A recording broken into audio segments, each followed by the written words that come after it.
and welcome to the show, Jasper. Hey, how are you? I'm doing swell. How are you? Great. Happy Monday. Happy Monday. We love a good Monday. It's a good way to start a week. Yeah. Did you have a good weekend? I just got back from New York. I was there taking a 3-day Shakespeare intensive with Wow. the Royal Academy. It was the first time they'd come to New York. That's great. So I had a very relaxing weekend because I felt so absolutely exhausted Yeah, from that in a great way, in a very sure. fulfilled, creative, Creatively. artistic way. But yeah, how was your weekend? It was good. I'm sort of starting this holiday week off. Things are sort of kind of dead, dead in a good way. Taking a little Yeah, break this week. that's good. We love that. Well, Yeah. the first question I love to ask my guests on the show is somewhat of a difficult one, but a fun one, which is what made you want to be an actor? In this crazy business. Yeah. It's funny. Looking back, it's so cliche, but I guess it's not because for me, The Wizard of Oz, I keep hearing everyone talk about The Wizard of Oz. When I saw that film as a kid, I was just mesmerized. I just I couldn't believe. But by the time I saw it clearly, it was an old movie, but it Hmm. just kind of sucked me into this world of make believe and magic. And then I just kind of always was a big TV film junkie growing up in Georgia, the Mm, youngest of four boys, and theater and all that was not very cool. In my mind, looking back, it probably would have been fine, but I didn't pursue it until I was out of high school. But I think I was pursuing it by watching so much TV and film and pop culture and kind of just loving everything Hollywood. yeah, you were taking notes before you knew that you'd need it. Right, it was sort of pre on the job training. I Fake mean, it The till you Wizard of make it. Oz, yeah, The Wizard of Oz, I feel like it just transports you. I'm so excited to see Wicked. I I was just cannot about to wait. say, isn't it interesting how maybe for a whole new generation of Yeah. kids coming up, Wicked's going to be their gateway, into Hmm. the biz. Did you spend your time watching a lot of older things? I know that when I was a child, Wizard of Oz, but Shirley Temple was everything to me. I had every VHS. VHS, Yeah, yeah, I still got them. and you're young too. So, but no, yeah, I think I just immersed myself. It was sort of like my make believe world that I lived in a way, and I could sort of straddle these two existence. I could be in playing the sports and being that guy, but yet mentally I just loved show business. Now I had no clue how you make that happen, or Mm. I'm from Athens, Georgia, so we had Kim Basinger, we had REM, the B-52s, Michael Snipe. There was a little bit of there were some people leaving the area that gave me a little glimmer of like, oh wow, maybe you can pursue this kind of Right. thing. So, post high school, how did you find your way into acting as a career? Right? It's so crazy. Everybody has a bizarre journey. Yeah. A film came to my town called Tennessee Stallion, and it was a little indie film with Judy and Audrey Landers, the Landers sisters, and one of the Van Patten brothers. And but for me, it was the biggest deal in the world because it was a film, right?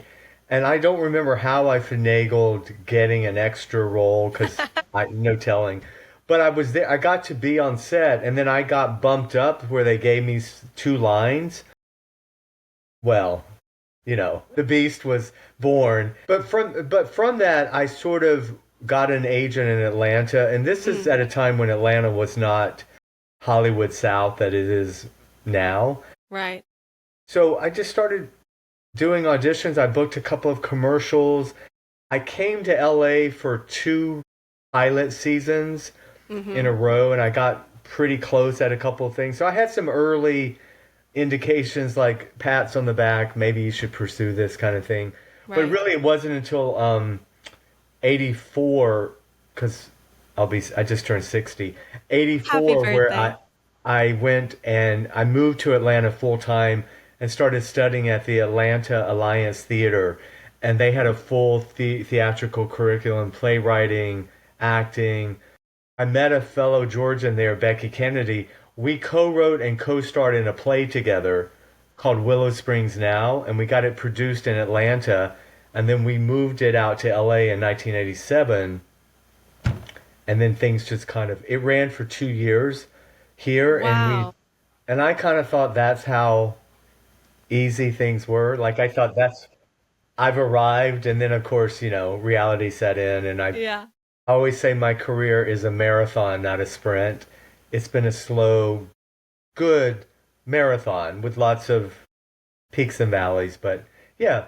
So again, you talk to like 100 actors, and everybody has these bizarre stories of how they Yeah. broke into the business, right? Well, and isn't it interesting? You mentioned coming out for pilot season, and even when I was a child, like that's what you did. You came to LA for pilot season. You go, you audition. Hopefully, you get to test for something. Hopefully, you book something. But it's interesting. Set pilot season, and it seems like I feel that it's slowly going to disappear entirely.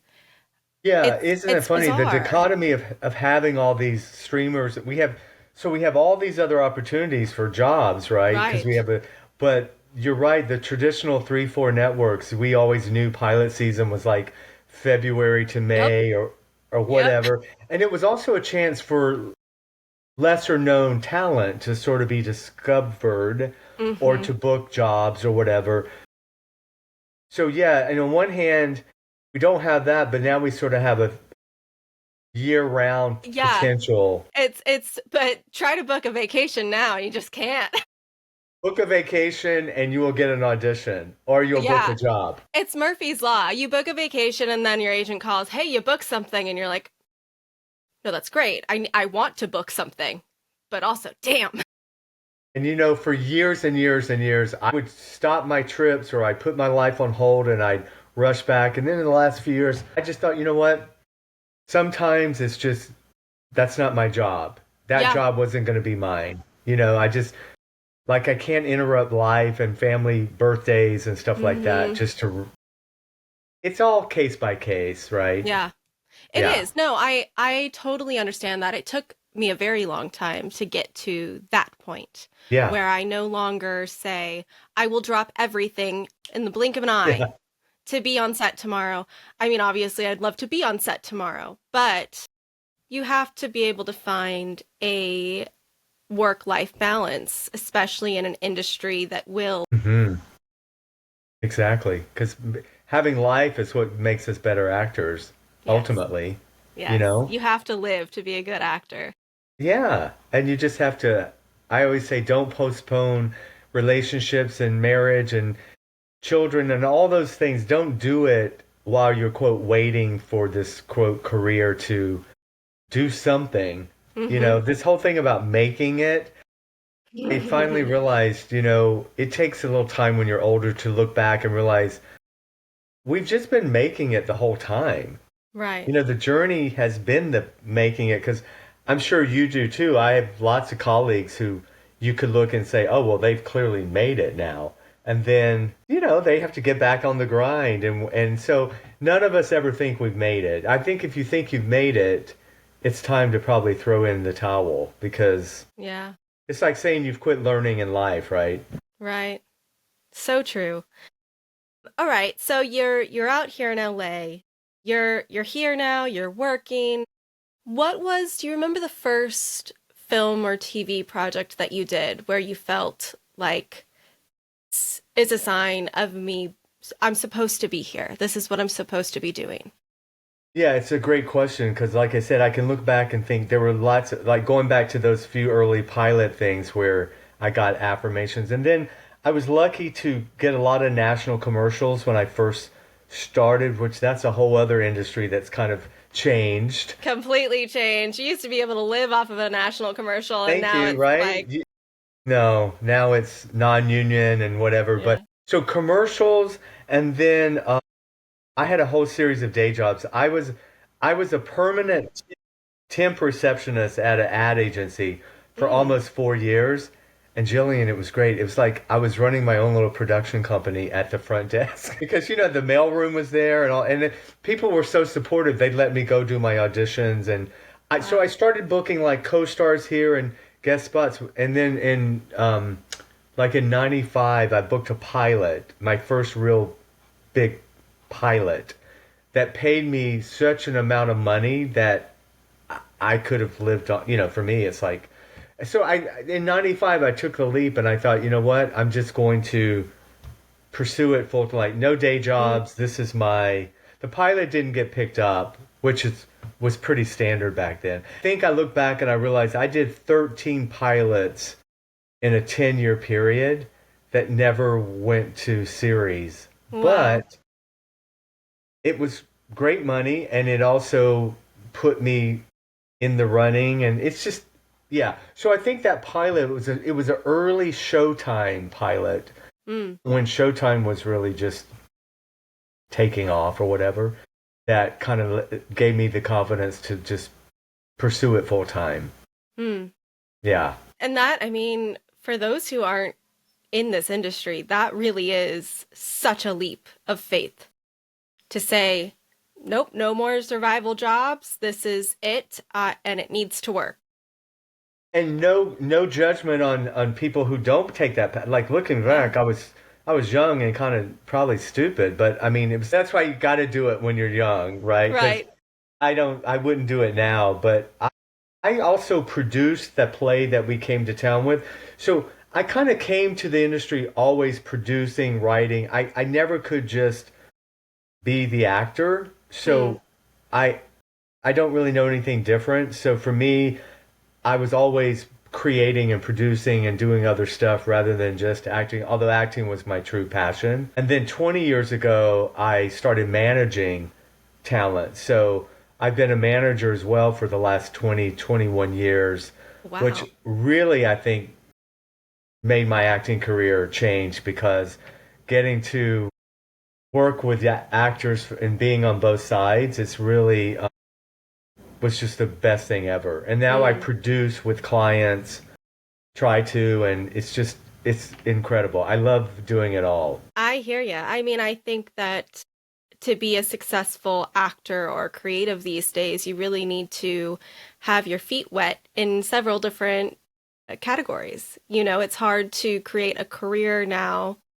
if you're not a Nepo baby or you don't come from money that doesn't involve you also getting your hands dirty and doing the producing and writing and creating your own content to not only keep yourself relevant, but keep your skill set alive, to keep the craft alive, to continually be building something.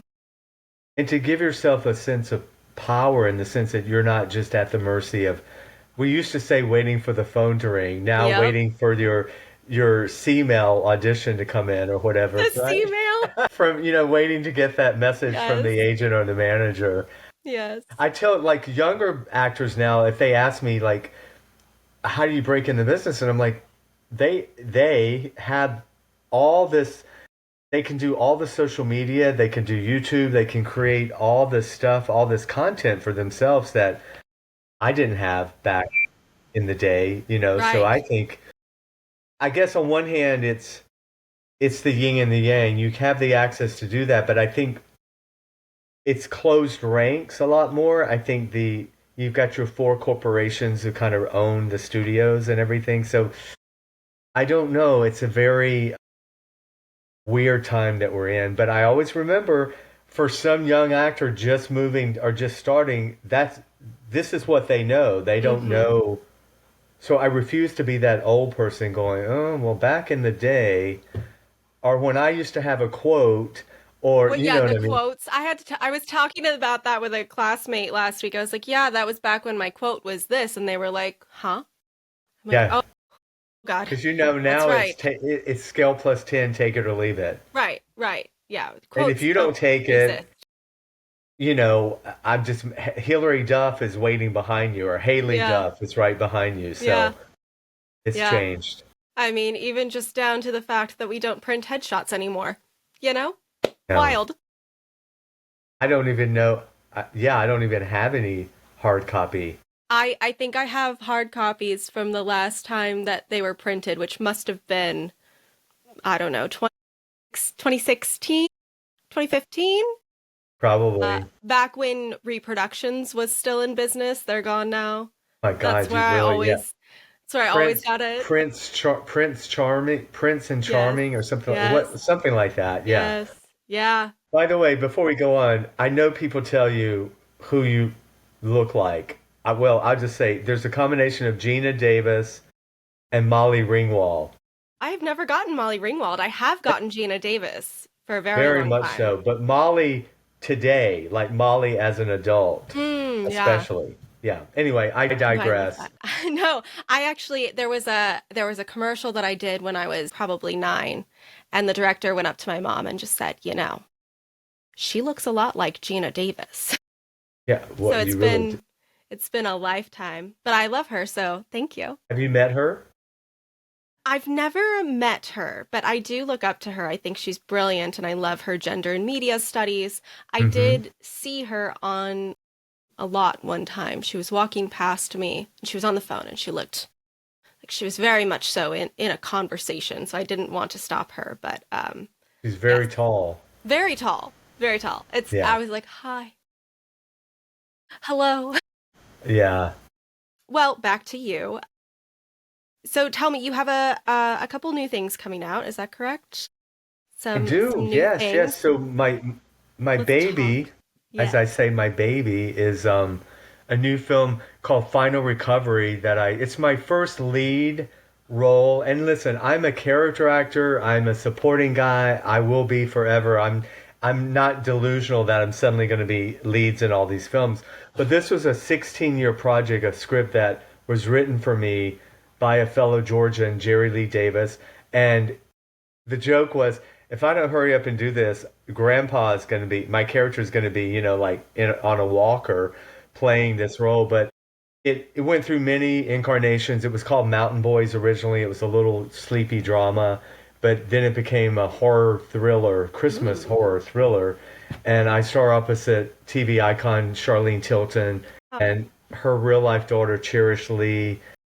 We shot it a year ago in Michigan, and we're Buffalo 8 just off the film, and so we're looking for a congratulations. holiday release, hopefully at the end of this year, beginning at top of next year. Yeah. Oh, that's so fantastic. Congrats. I'm so excited First to time see number it. one on the call sheet. I don't know if I ever want to work that hard again, to be honest with you. I like Jasper to show up for 2 days here and 3 days there and do what I do and leave. But no, it's being able to take it from infancy and then also the post production and watching the special effects and the music and just everything come together. It's been exciting.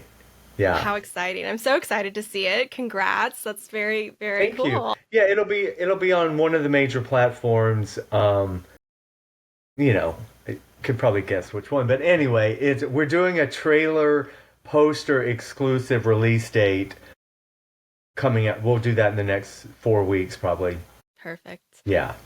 Well, this is the point of the show where I like to ask my guests to share an audition story. It can be something funny in the room, the one that got away, a heartbreaking story. Is there a story that you would like to share with the listeners? Well, there's a commercial story that I Okay. never forget because a lot of people I don't know you go in for when we used to go in for commercials into the room, and a lot of times you'll be in there with two or three actors on a line and sort of like chorus line, right? Yeah.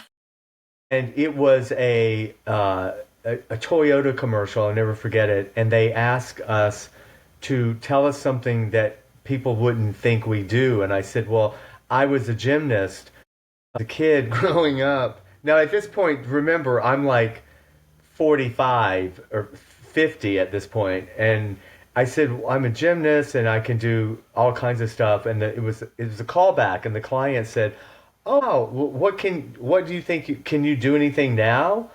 And I don't know what the hell was wrong with me, but the other two guys stepped aside, and I stepped back and I did like a cartwheel roundup handspring into a split. But the, the problem is, when I did the split, it looked amazing, I think, but there was no way to get up. Like I heard stuff rip and crunch, and I don't know what happened. But you know, when you're in the adrenaline, somehow I got up and I got out of the room, and then it was on La Brea where you had to walk down these steps, 200. Yes, yes.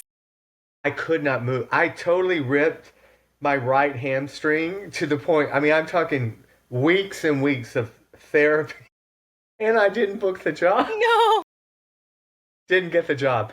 Anyway, that's just an example when you think you can just pull something out of your ass at the last minute and, you know, didn't get it. Anyway, Yeah. but Wait, I have a question with that one. How were the pants? Did they stay intact or were the well, that's pants amazing.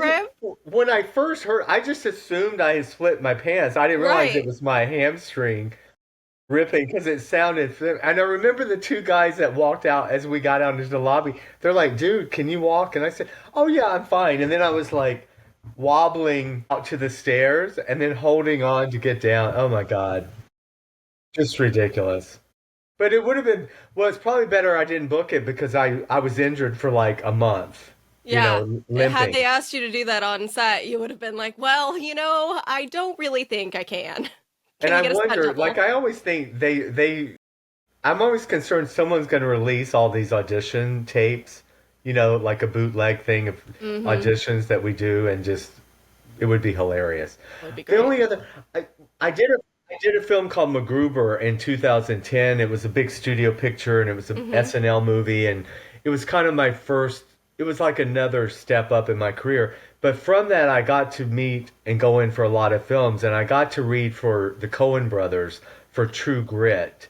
Wow. And this was just an example I tell people all the time where I went in for this over at the Paramount, and it was one of those great things where they were both in the room, Mm. and they told me right off the bat, I don't think you're going to get this role, but we like you. We like your work. You have a great look. Hang in there, stay in the game.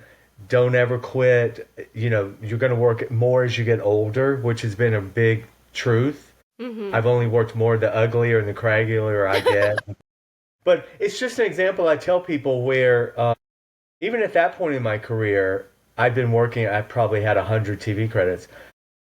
That has kept me going for a while now, just knowing, and maybe I will work with them one day, down the line. But that was sort of an audition that was a good thing, and it didn't, you know, I knew right up front I wouldn't get the role, but I've since auditioned twice for them on tape since then. Mm.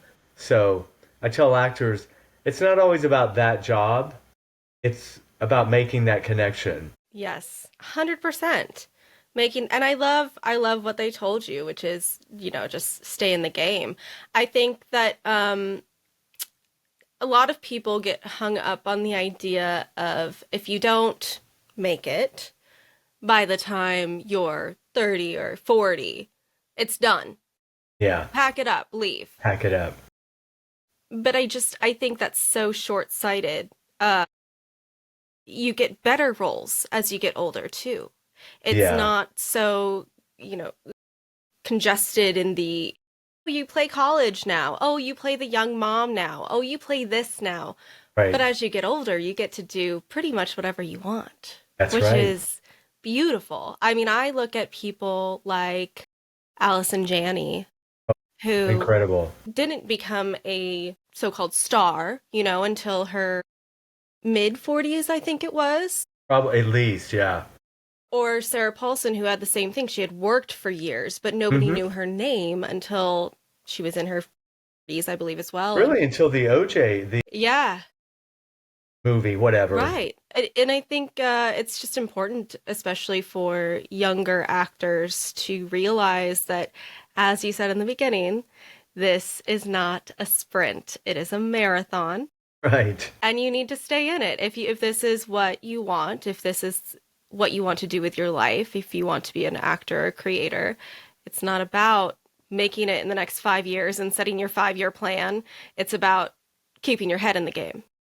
Staying in the game. And there are people that come out of the gate. It is like a sprint out of the gate, but I Sure. can tell you they have also, it might be 10 years later, but they will hit a time when then they it's kind of like going back where they Hmm. have to sort of, wow, this is what it's like not to be the new person or not to be Right. the The it ingenue. person. And I always say everyone's going to go through their peaks and valleys. You Yeah. may have it in the beginning, the middle, toward the end. But The yeah, I end is think when we die. What do you mean? exactly. In our business, you don't have to retire. You can No. work. You can work till you drop, Yeah. literally. I mean, just last week when I was in New York for the class, there was a woman who was probably in her late 70s, early 80s, who was still in the class, just working Yeah, on her craft. And always. I I respected her so much just for being there. Yeah. I No, mean, it's it's true. incredible. I mean, I've got so many mentors, like older actors and stuff. I'm always amazed some of these name actors that still, take class, and it's Yeah, just like going to the gym. it is. You want to keep that part of your craft. But I always say, theater is where we really get to stretch, right? Mm-hmm. TV and film, like for me, it took me 20 years to get typecast. I finally got on that list of bad guys, homeless, creepy, whatever it is. Thank God I got on that list. But TV and film, you kind of, we do what we do and we don't get to really stretch beyond that. But stage is where it's interesting because I hear in theater, especially in New York, they will ask for headshots, which my friend last week was texting me going, dude, I just went out for this Broadway show and they literally asked for my headshot. Oh my God. And he was like, I don't have one. So, like you said, he went home and printed it out on his computer. That's amazing. I mean, yeah, where else do you get it now? So, yeah, I'm dying to do more theater again. I used to do at least one or two plays a year, and it's been 10 years since I've done a play. So, I'm putting that out to the universe. I You hear know, ya. I'm desperate to get back on stage right now as there's well. nothing like it, right? There really isn't. Well, what's next for you? Do you have anything in the works as a producer, actor? Yes, I do. So I have another a movie called Savage Sisters that I first was cast in 2005. Another Wow. journey. It fell apart, and then the director contacted me in 2015, and we actually shot the trailers. And then I guess financing fell through again, and because of a little bit, I did a movie called Fall 2 years ago, and it gave me a little bit of attention, and that's how I was able to get Final Recovery finance. So Mm, now I'm just sort of pulling projects out while I have a little heat, and we're gonna do this film in May with nice. Buffalo 8, the same distributors that are doing Fantastic. Final Recovery. And then I have a third project after that. And in the meantime, I'm auditioning for TV guest stars. I just had a self tape today for a series regular series Nice. that shoots in Greece. I hope you book it. I've never been. I'd love Me to. neither. Sounds Yeah. great. But we do these self tapes and we send them in, and we don't know. It's like we don't know who sees them or what happens to them, Yeah, right? so true. They Yeah, just get sent into the ether into the ether. So and no, you I'm very pray. blessed. Almost 40 years in the business, and I'm busier than ever. Thank God. That's awesome. I never take it for granted. And how can people follow your journey on social media to keep up with all of the things? Yeah, so pretty much everything's at Jasper Cole Says, Says, and also my website, jaspercole.com. Everything is there. They can reach out to me. I'm on Cameo as well. If people for the holidays want, some creepy videos. Merry Christmas from this mug. But yeah, I'm pretty much on. I just joined Blue Sky, the newest thing. I And I'm did on too. Facebook as well. I don't know if I'm going to do anything with it, but it's there. Yeah, I figured, you know what? Just one more thing. Yeah, add I'm it to the pretty list. good on Instagram, and then Facebook. I think if you're over 45, people are on Facebook. I think you're probably correct on that. Yeah. Yeah. Well, it's been such a pleasure getting to know you and having you on the show. Thank you so much Thank for you. spending this Monday morning with me. My pleasure. You are wonderful. I'm Uh, glad we met. Me too. And please keep in touch, and I cannot wait to see all the fantastic things that you do. Thank you. And likewise to you.